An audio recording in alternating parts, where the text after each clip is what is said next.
here are a few suggestions of kind of understanding how the narcissistic in your family or your friends comes across, so that you can kind of learn how to educate yourself to kind of give yourself a better way of dealing with them, and allowing your family or friends or coworkers to deal with them in a better way as well.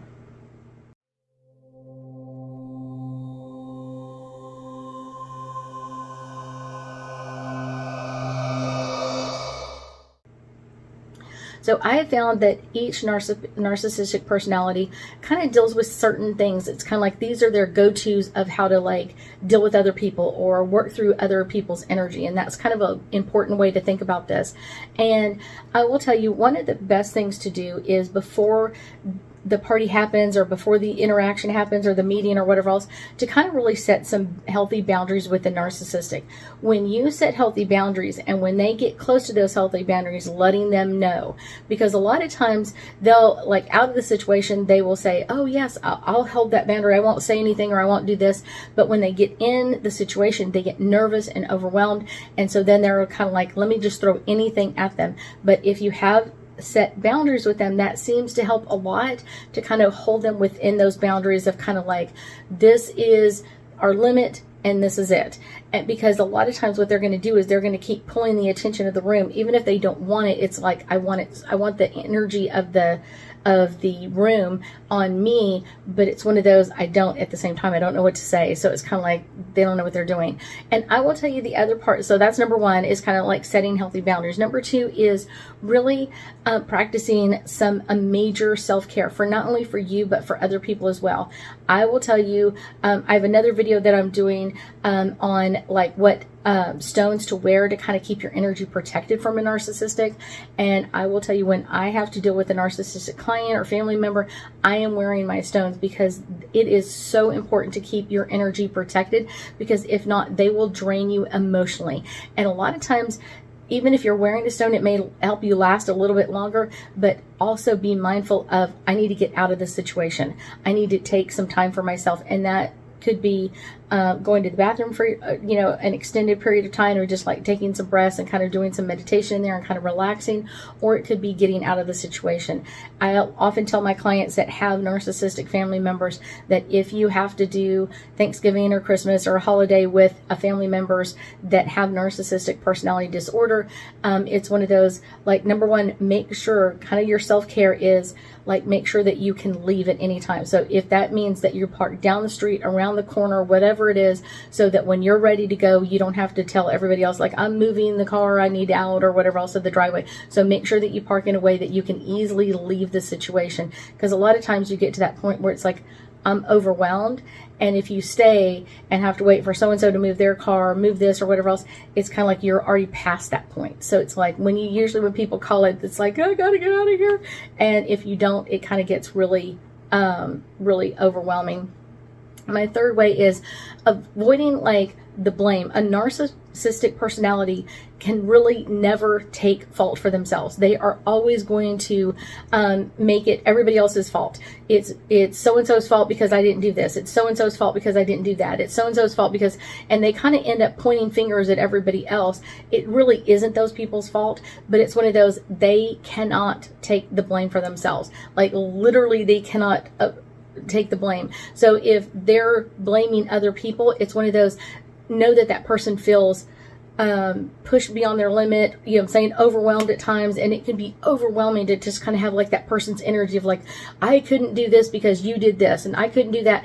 It's one of those, it's overwhelming because all of their energy is like literally like just volcanoing at that person, and it can be so overwhelming.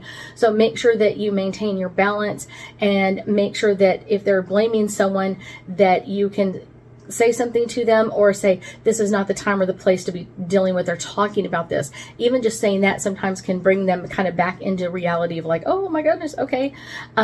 Because then it's not saying that you can't talk about it, it's just saying like, this is not the time and the place. So then they kind of get overwhelmed, like, oh, you don't want me to talk about this now? I always talk about everything I want whenever I want to. So it's kind of like that energy of like, this is not the time or place to deal with that kind of communication. The next one is kind of like communicating effectively. When you are talking to a narcissistic, only convey the information that is absolutely necessary. Do not embellish in any way. Do not bring up any stories in any way. Literally just, these are the facts, Jack. And I often think of like, oh, way back when fax machines first came out, it's like just the facts. So literally just the facts, just the basic information. Do not add anything else, because a lot of times when you are telling them the story of like, this happened to this and this happened here and da da da da da, literally they're kind of taking mental notes, like, they don't like when I talk about this. They don't like when this is brought up, this, and they're kind of taking those mental notes of what they can throw at you later on. So just the facts. Literally communicate just the facts. Don't add anything else to it. Don't overwhelm yourself, anything else.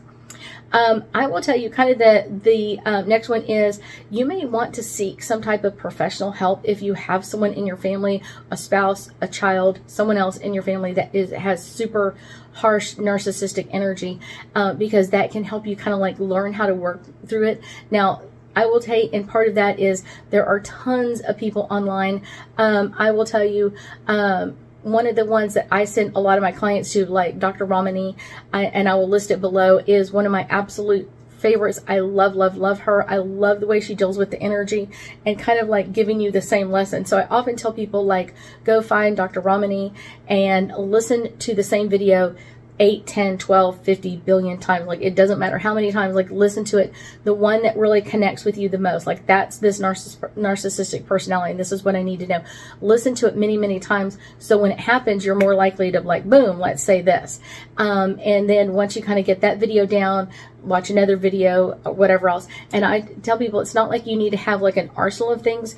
Usually once you start combating them with 1 to 2 ideas of like, I'm pushing that energy back, they are going to like, oh my goodness, like this is not going well. So I will tell you kind of one of the most important ones that is really, really most important to understand is, when you stop reacting the way you normally do and you react differently, it is going to change your world.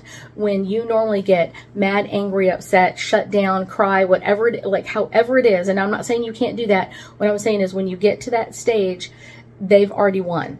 Does that make sense? It's like they've already won in this area. So it's like when you start reacting differently, when you would normally get upset and angry or whatever else, if you just go, I'm walking away, they're like, oh my gosh, like, I don't know what to do, because normally she'll argue with me or fight with me.